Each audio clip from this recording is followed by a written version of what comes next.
Now PowerPoint. I'm focusing on PowerPoint because today this is almost standard. It has become default, and I believe that is a fault. There is no reason to imagine that everything you need to say has to be on PowerPoint. It doesn't have to be in PowerPoint. So consciously choose, do I need PowerPoint? And if you need PowerPoint, then these are the things to remember about that. Number one, use backgrounds to get contrast. PowerPoint is not your opportunity to become an abstract artist in the world. So avoid all kinds of artistic fonts and calligraphic fonts and all kinds of multiple colors and so on. Avoid them like the plague. Clear backgrounds to get contrast, because the only purpose of the slide, the first purpose of the slide is that it must be clearly readable. Number two, font size. Don't make it small. As I said, the purpose of the slide is only to remind you it's not your script. So big font size, which is easy for people to read. Many times you would have seen somebody standing here making a presentation and they will say, excuse me, those people at the back of the room, can you see the slide? Can you read the slide? Believe me, if you have to ask that question, then you are already dead. When you go to the class, put up the slide, you go back there and sit and you see whether you can read it or not. If you can't read it, if you are having difficulty, you can be sure that many people in the audience are going to have the same difficulty. Don't stand here and say, can you see the slide? You must know already whether they can see the slide or not, and you must have and should have taken the trouble to change it so that you are sure that everyone in the room can see the slide and see it clearly. White space improves readability. Now, not huge amounts of white space, but appropriate amount of white space. So use that to get better clarity in the slide. And font colors which are clearly visible.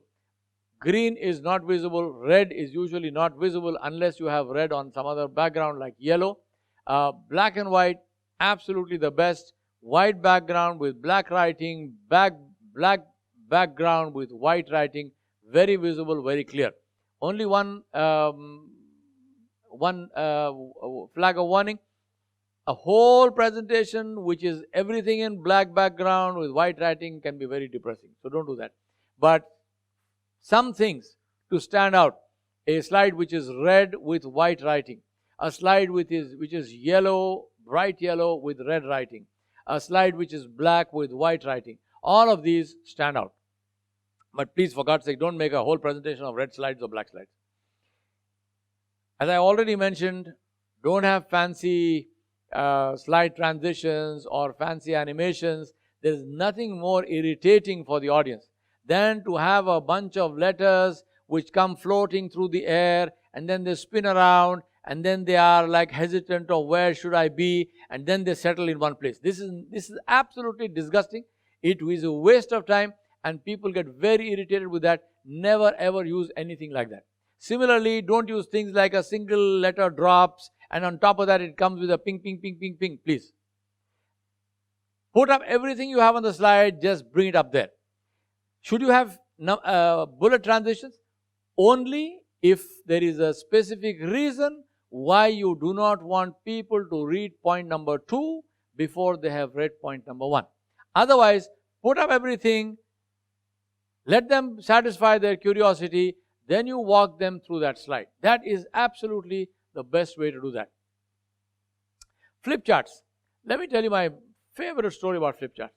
I was invited to attend a presentation by Dennis Encarnation, Professor Dennis Encarnation from Harvard Business School, and he made this presentation in Singapore. So I went to Singapore for that presentation. He spoke to us for 3 days. On the first day, he spoke to us about the Americas. On the second day, he spoke to us about Europe. And on the third day, he spoke to us about Asia. The presentation was scenario planning and his idea, his foresight with regard to what would happen to global business.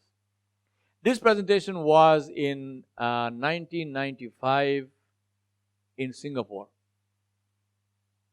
Dennis Encarnation was a short man, And in that hall, there were no screens, there were no laptops, no computers, but there were 8 flip charts. There were 4 on one side and 4 on the other, and there was a space in between for him to walk out.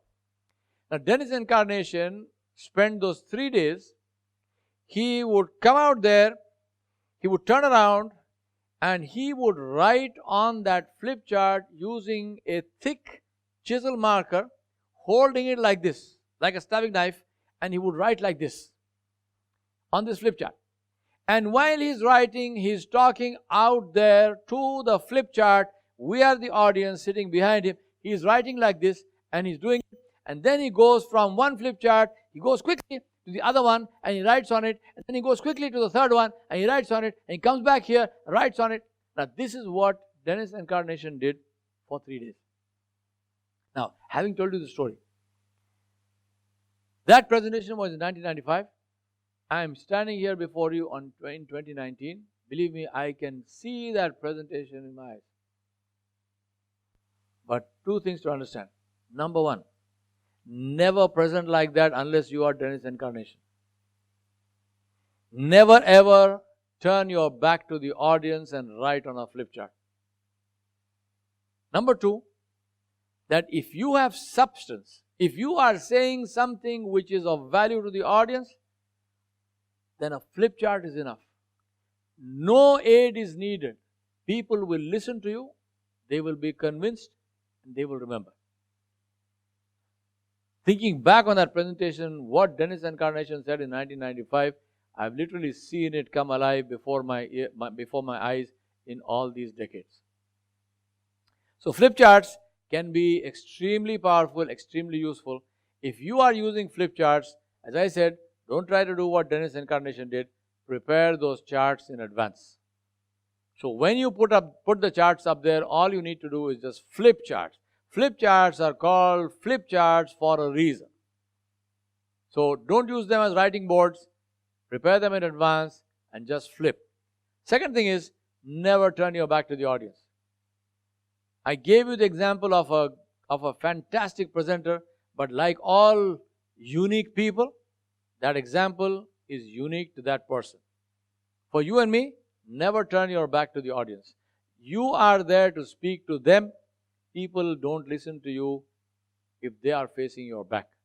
Look at the people, talk to the people. Third one is, when you write those flip charts, make sure that your writing is clear, if you have prepared them in advance, I don't think you will have a problem because you would have taken care of all that.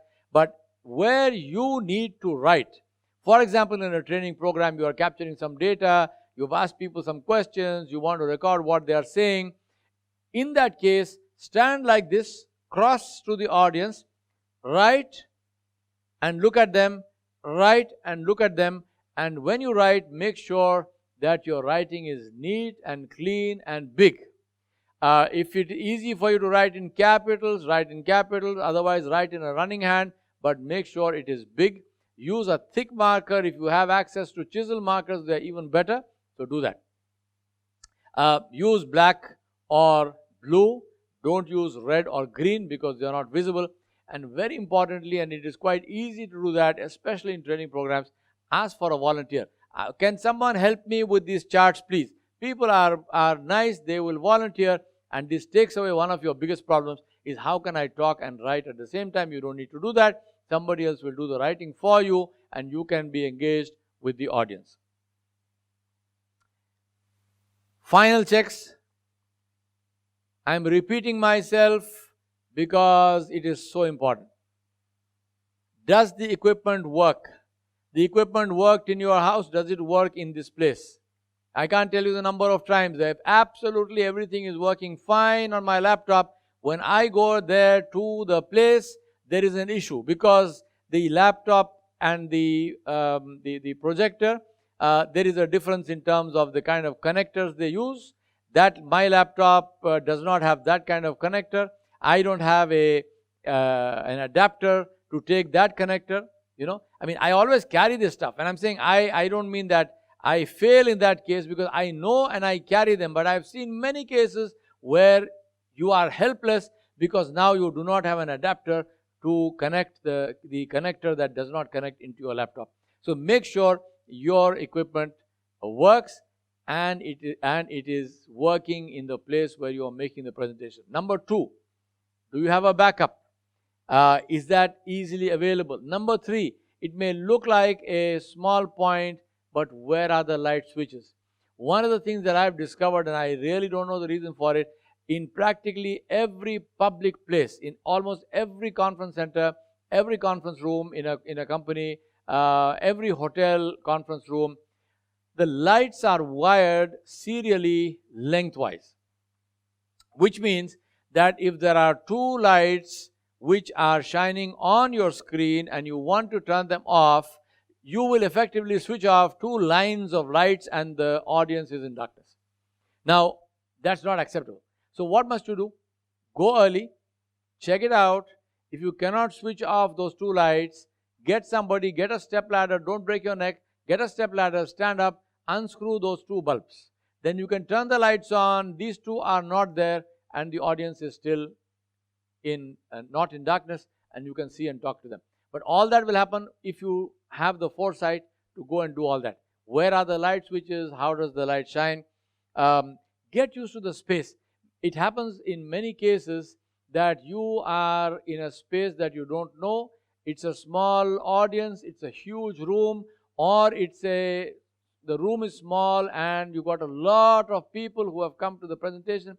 I was doing a presentation in the Queen Elizabeth Conference Center, which is right across from Westminster Abbey in London, and it was a presentation on education.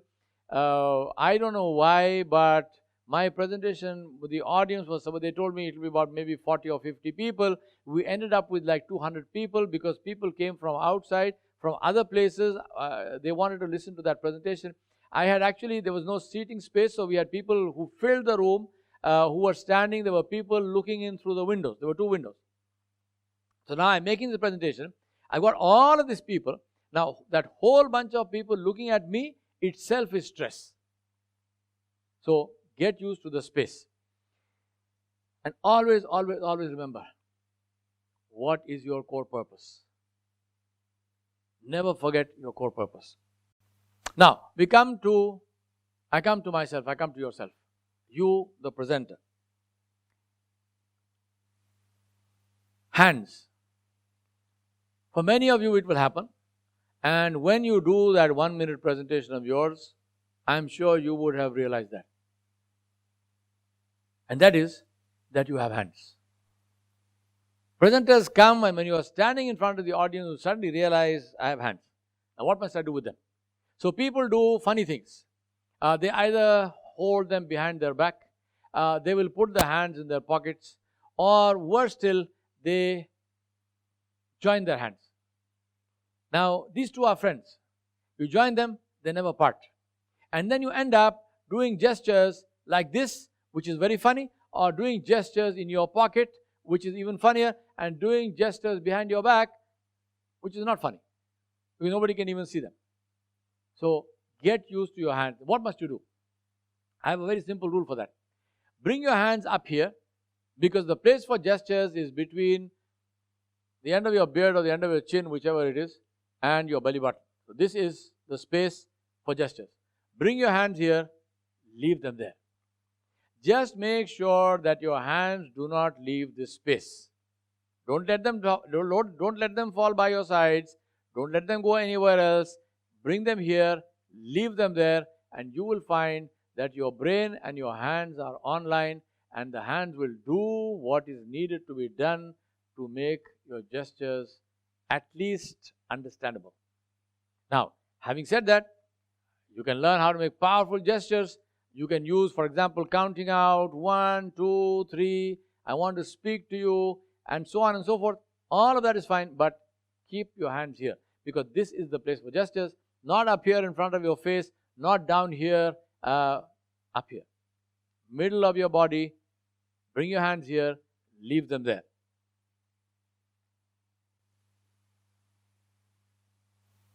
I mentioned this to you before, and I'm mentioning it to you again. I call this clearing the slide, which is you project the slide, leave it on for 5 or 10 seconds. Why must you leave it on for 5 or 10 seconds? Why must you not speak at that time? Because the visual medium is very powerful. The moment you put up a picture, you can bet your last buck people are going to look at the picture. They're not looking at you. They're not listening to you. So if you put up the picture and immediately start talking, the audience will lose that first part of your presentation for that slide. Don't do that. Put up the slide. Take a nice deep breath. That will be about 5 seconds or so, and then start speaking. I have a method of how to use the slides which helps you to look at the slide and then speak, and it doesn't look odd, it doesn't look as if you have taken your attention away from the audience. And I call that my PST method. It's like saying to somebody, "Psst," attracting their attention. So it's like saying, it's the PST method. What is that? Point to a bullet, select a person, and talk to that person. So PST.